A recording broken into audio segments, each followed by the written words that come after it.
ગીર સોમનાથ જિલ્લાના વડામથક એવા વેરાવળ શહેરમાં સમસ્ત ભોઈ સમાજ હોળીના તહેવારમાં શારદા સોસાયટી ખાતે વિવિધ પથ્થર, માટી, વાંસ, કાગળ સહિતની વસ્તુઓનો ઉપયોગ કરી શિવના રુદ્ર સ્વરૂપ એવા કાલભૈરવ દાદાની 30 ફૂટ ઊંચી વિશાળ મૂર્તિ બનાવે છે।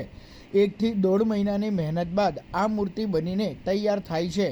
આ મૂર્તિ લોકોની શ્રદ્ધાનું કેન્દ્ર બની છે। દર વર્ષે ગામે ગામથી હજારો લોકો મૂર્તિ સામે માનતા માનવા અને માનતા ઉતારવા માટે આવે છે। ભૈરવ દાદાની પ્રતિમાને રંગબેરંગી કાગળ, ચમકતા કાગળ, ફૂલ આભૂષણથી સુશોભિત કરવામાં આવે છે। ધૂળેટીની મધ્યાહન સુધી આ કાર્યક્રમ ચાલે છે। વૈદિક મંત્રોચ્ચાર સાથે પૂજન અર્ચન કરવામાં આવ્યું હતું, જેમાં મોટી સંખ્યામાં ભાવિક ભક્તો જોડાયા હતા। ખોડિયાર છે, અહીંયા હું વેરાવળની છું અને મારે સાસરું ઉકાઈ આપેલું છે। અહીંયા સ્પેશિયલ કાળભૈરવના દર્શન કરવા મેં સાસરેથી બી આવતી છું 12 વર્ષથી અને બહુ જૂનું છે। અહીંયા બધા માનતા લેવા આવે છે પોતાના છોકરા માટે અને બાપા જે માંગતા છે એ આપતા જ છે બધાને એમ। એટલો બધો અહીંનો પરિચય છે એમ, માંગ્યું છે એ બધું મળતું છે એમ, એટલી શ્રદ્ધા છે અને લાખોમાં પબ્લિક આવતી છે દર્શન કરવા એમ।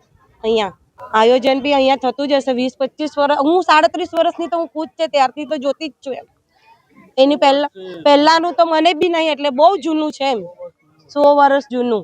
પોતાની મનોકામના પૂર્ણ કરવા માટે બાપા પાસે જે મનોકામના માંગે છે એ પૂરી કરે છે। પણ ખાસ તો મહત્વ જે નિસંતાન દંપતી છે એ લોકો જ્યારે બાપા પાસે ખોળો પાથરે છે ત્યારે બાપા એની મનોકામના પૂર્ણ કરી અને અચૂક લોકોનું મનોકામના પૂર્ણ કરે છે। અને બાપા જ્યારે એની મનોકામના પૂર્ણ કરે છે ત્યારે જે પરિવાર છે એ વાતે ગાતે ઢોલ, નગારા, શેરણાયા, ડીજે અને ધાણી, દારિયા, પતાસા અને હાયડાના પ્રસાદ લઈ અને ખુશી ખુશી આ બાપાને આ પોતાની માનતા ઉતારે છે। અને ખાસ કરી અને જે લોકોને મનોકામના નવી લેવાની હોય એ લોકો પણ ખોળો પાથરે છે અને બાપા ભવિષ્યમાં એની મનોકામના પણ પૂર્ણ કરે છે। તો આ સાથે જ આપણા ધર્મપ્રેમી જનતાને આ ગીર સોમનાથની અંદર બનનારા ભોઈ સમાજ દ્વારા કાળભૈરવ પ્રતિમાના દર્શન કરવા માટે આપ સૌને વેરાવળ ભોઈ સમાજ અપીલ કરે છે અને આ દર્શનનો લાભ લઈ ધન્યતામાં બાપાના કાળભૈરવ દાદાના આશીર્વાદ રૂપ લ્યો।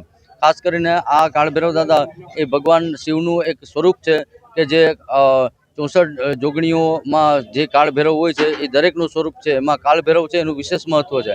એટલે આપ સર્વ ધર્મપ્રેમી જનતાઓને આ કાળભૈરવ દાદાના દર્શન કરવા અમે જ્ઞાતિઓથી જાહેર અપીલ કરીએ છીએ।